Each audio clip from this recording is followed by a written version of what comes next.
Hello guys, Ayodhya कांड रामायण का ये हम अगला एपिसोड आपको सुनाने जा रहे हैं। सीता और लक्ष्मण का अनुग्रह। तो गाइस आप सुनिए। माता कौशल्या से अनुमति प्राप्त करने तथा विदा लेने के पश्चात जनक नंदिनी सीता के कक्ष में पहुँचे। उस समय वे राजसी चिन्हों से पूर्णता विहीन थे। जब राम जी सीता जी के कक्ष में पहुंचते हैं तो उनके जो राजसी कक्ष थे उनसे वो विहीन थे। उन राजसी चिन्हों से विहीन होते हुए देखकर सीता ने पूछा, हे आर्यपुत्र,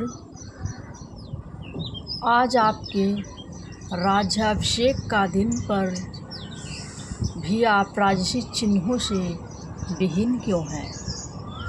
राम ने गंभीर किंतु शांत वाणी में सीता को समस्त घटनाओं के विषय में बताया और कहा, हे प्रिय, मैं तुमसे विदा मांगने आया हूँ, क्योंकि मैं तत्काल ही वक्ल धारण करके वन के लिए प्रस्थान कर रहा हूँ। मैं चाहता हूँ कि मेरे जाने के बाद तुम अपने मृदु स्वभाव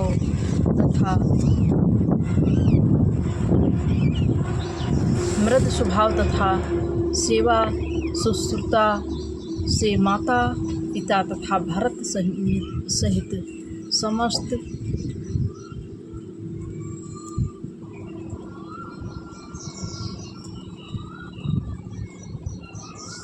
परिजनों को प्रसन्न और संतुष्ट रखना। अब तक तुम मेरी प्रत्येक बात को श्रद्धापूर्वक मानती आई हो और मुझे विश्वास है कि आगे भी मेरी इच्छानुसार तुम यहाँ रहकर अपने कर्तव्य का पालन करोगे। सीता जी बोली, प्राणनाथ, शास्त्रों बताते हैं कि पत्नी अर्धांगिनी होती है। यदि आपको वनवास की आज्ञा मिली है तो इसका अर्थ है कि मुझे भी वनवास की आज्ञा मिली है। कोई विधान नहीं कहता कि पुरुष आधा अंग वन में रहे और आधा अंग घर पर। हे नाथ, स्त्री की गति तो उसके पति के साथ ही होती है, इसलिए मैं आपके साथ वन चलूँगी। आपके साथ रहकर वहाँ आपके चरणों की सेवा करके अपना कर्तव्य निभाऊंगी। पति की सेवा करके पत्नी को जो अपूर्व सुख प्राप्त होता है वह सुख लोक और परलोक के सभी सुखों से बड़ा होता है। पत्नी के लिए ही पति परमेश्वर होता है। यदि आप कंद मूल फलादि से अपनी उदर पूर्ति करेंगे तो मैं भी अपनी क्षुधा वैसे ही शांत करूँगी। आपसे अलग होकर स्वर्ग का सुख वैभव भी मैं स्वीकार नहीं कर सकती। यदि आप मेरी इस विनय और प्रार्थना की उपेक्षा करके मुझे अयोध्या में छोड़ जाएंगे, आपके वन के लिए प्रस्थान करते ही मैं अपने प्राण त्याग दूंगी। यही मेरी प्रतिज्ञा है। राम को वन में होने वाले कष्टों को ध्यान था, इसलिए वे अपने साथ सीता को वन में नहीं ले जाना चाहते थे।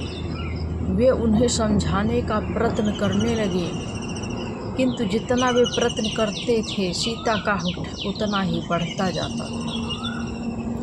किसी भी प्रकार से समझाने बुझाने का प्रयास करने पर वे अनेक प्रकार के शास्त्र सम्मत तर्क करने लगती और उनके प्रयास को विफल करती जाती।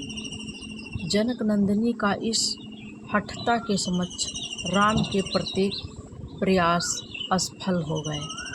और उन्हें सीता को अपने साथ वन ले जाने की आज्ञा देने के लिए विवश होना पड़ा। सीता की तरह ही लक्ष्मण ने भी राम के साथ वन जाने के लिए बहुत अनुग्रह किया।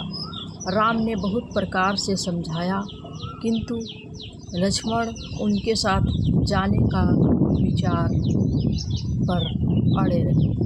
परिणाम स्वरूप राम को लक्ष्मण की हठता स्नेह और अनुग्रह के सामने झुकना पड़ा और लक्ष्मण को भी जाने की अनुमति देनी ही पड़ी। लक्ष्मण को भी साथ जाने की अनुमति देनी ही पड़ी। सीता और लक्ष्मण ने कौशल्या तथा सुमित्रा दोनों माताओं से आज्ञा लेने के बाद अनुनय विनय करके महाराज दशरथ से भी वन जाने की अनुमति देने के लिए मना लिया। इतना करने के पश्चात लक्ष्मण शीघ्र आचार्य के पास पहुँचे और उनसे समस्त शस्त्रादि लेकर राम के पास उपस्थित हो गए। लक्ष्मण के आने पर राम ने कहा, हे सौमित्र, वन के लिए प्रस्थान करने के पूर्व में अपनी संपूर्ण संपत्ति ब्राह्मण, दास दासियों तथा याचकों में वितरित करना चाहता हूँ। इसलिए तुम गुरु वशिष्ठ के ज्येष्ठ पुत्र को बुलाओ। तो गाइस, ये खंड यहीं तक समाप्त होता है और आप आगे बने रहिए। अयोध्या कांड सुनते रहिए।